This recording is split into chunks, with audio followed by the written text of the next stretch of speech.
Good morning, everyone. We're continuing here in the Chazon Ish's learning of Emunah and Bitachon.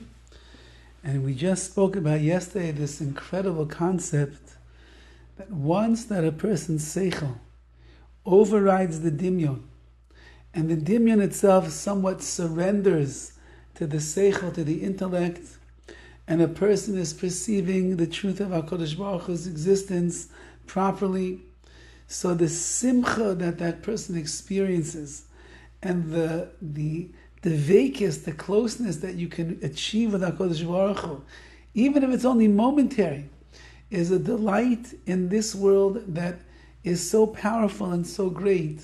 Nothing else like it will ever measure up to it. And then the person has these yearnings that's what he wants in his life. He wants to be a person that is striving to always get closer to HaKadosh Baruch Hu.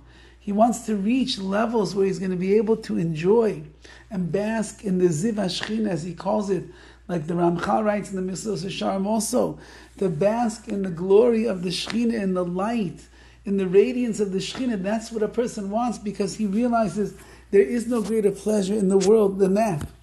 And so the Chazon Ish, based on this, he continues, how are we going to achieve that? What could you and I, basic, simple people down here in this world, how could we reach such madregas, such levels like this, where we could be zeicha to the Ziv HaShechina, where we could be zeicha, we can merit to have, we could feel real dvekis, closeness and oneness with HaKadosh Baruch Hu. What can we do?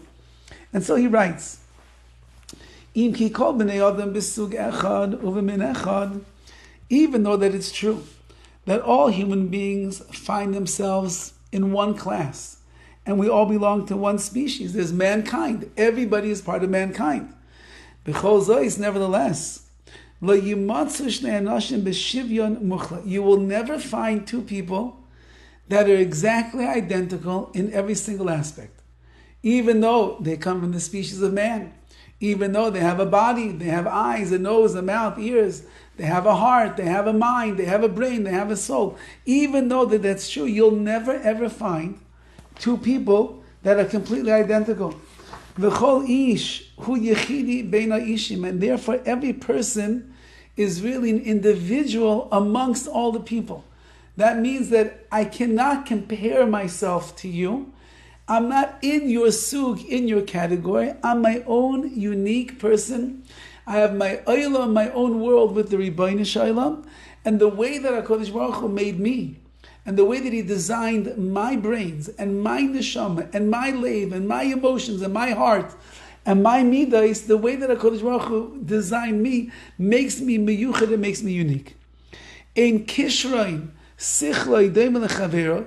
No one's intellectual ability is identical to his friends. Everybody, even if you have two geniuses, each one's genius is different than the other one. Or you have two people that are of average brain power, so the average brain power is different one to the other. So too, what the character traits of me are not similar to those of my friends and the people around me. Nobody's character traits are going to be identical. And the inevitable result of this disparity, that we will call it, which means that we are different from each other and there are inherent differences, each one from the other one, you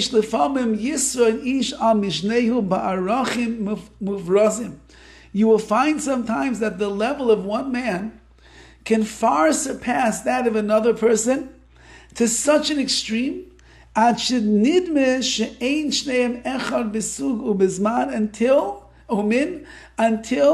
it seems to be that these two people are not from the same class nor from the same species at all.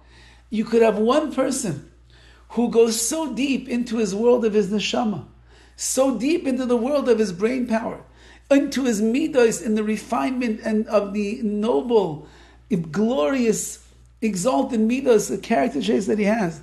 A person who's living his life totally to serve HaKadosh Baruch Hu. It is possible that person can be elevated to such a level that everybody else is far beneath him.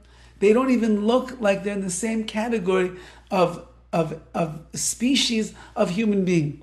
It is said over that when Rav Baruch Ber Leibowitz, who was one of the greatest Rosh Yeshivas of the 1900s, came from Europe to America to be able to raise funds, much needed funds for his yeshiva, so he made such a roshim, he made such an impression on New York City that the mayor of New York City at that time gave Rav Baruch Ber Leibowitz a key to the city of New York, which was what you would give to dignitaries and to prominent people that came through the city of New York.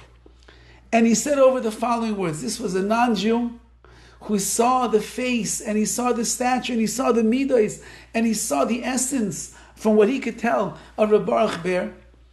And he said, anyone that would meet Rav Baruch Ber Leibowitz would be able to know that Charles Darwin did not know what he was saying when he presented the theory of evolution.